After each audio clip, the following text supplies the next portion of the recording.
Hello, everybody. Welcome. This is other questions related to about becoming a California certified public accountant. The video that I made earlier, I got a lot of comments on it, so I just kind of wanted to give you guys some updates.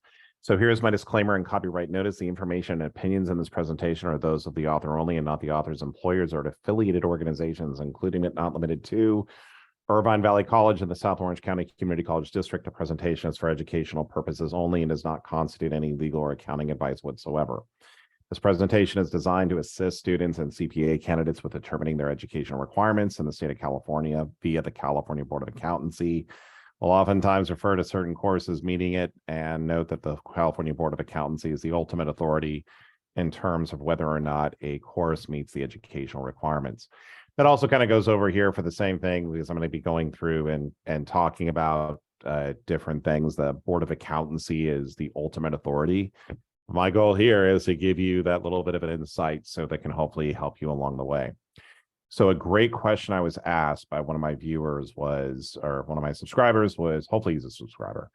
When does the work experience start? Can you do the work experience before taking the CPA exam? And the answer is absolutely yes.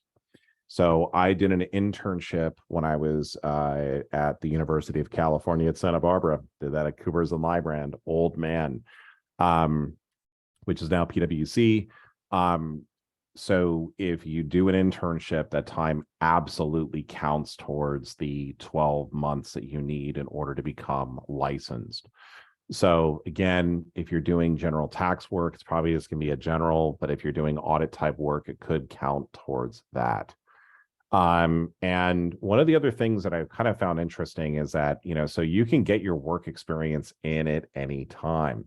However, there is basically this 5-year rule. So if we're right now in 2023, and say if in 2016 you worked for an accounting firm, and then you pass the CPA exam just this year, like great work, but you were doing other types of things and you wanted to get your license. So if your work experience is more than 5 years old, right? So if you're going through and applying for it, what you're going to need to do is you're going to need to take 80 hours of continuing professional education, depending upon the type of license that you're going to go through and do. So your work experience could have been 10 years ago. You probably have to find down the person to basically go through and sign it.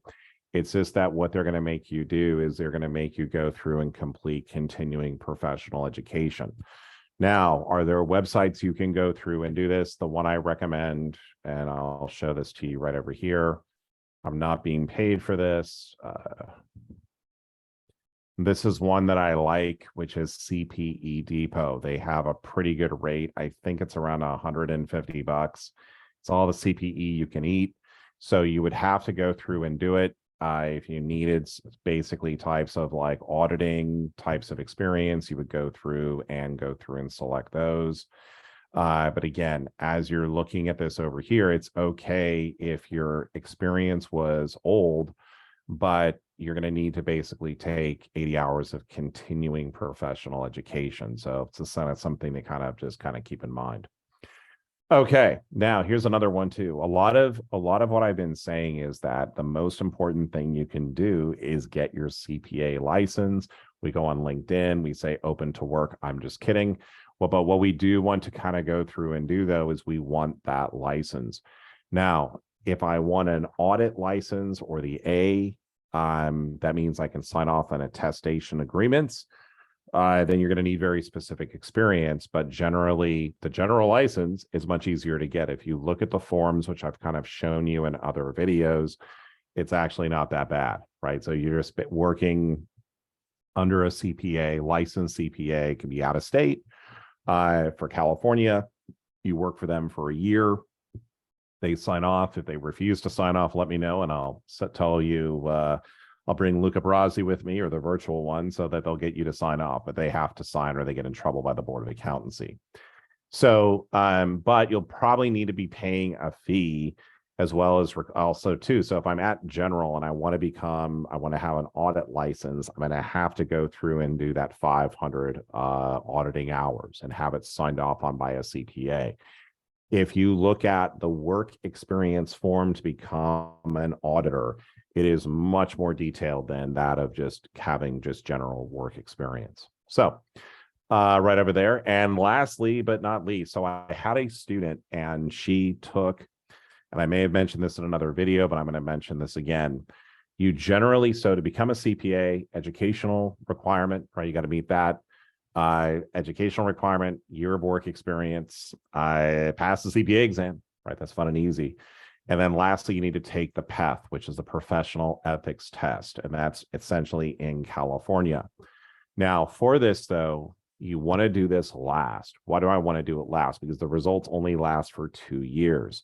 So my student, she had passed the exam, but she hadn't had her work experience done. So she completed it, but then the results went away. So you have 2 years. It basically, once you pass it, it's good for 2 years. It'll help you become licensed.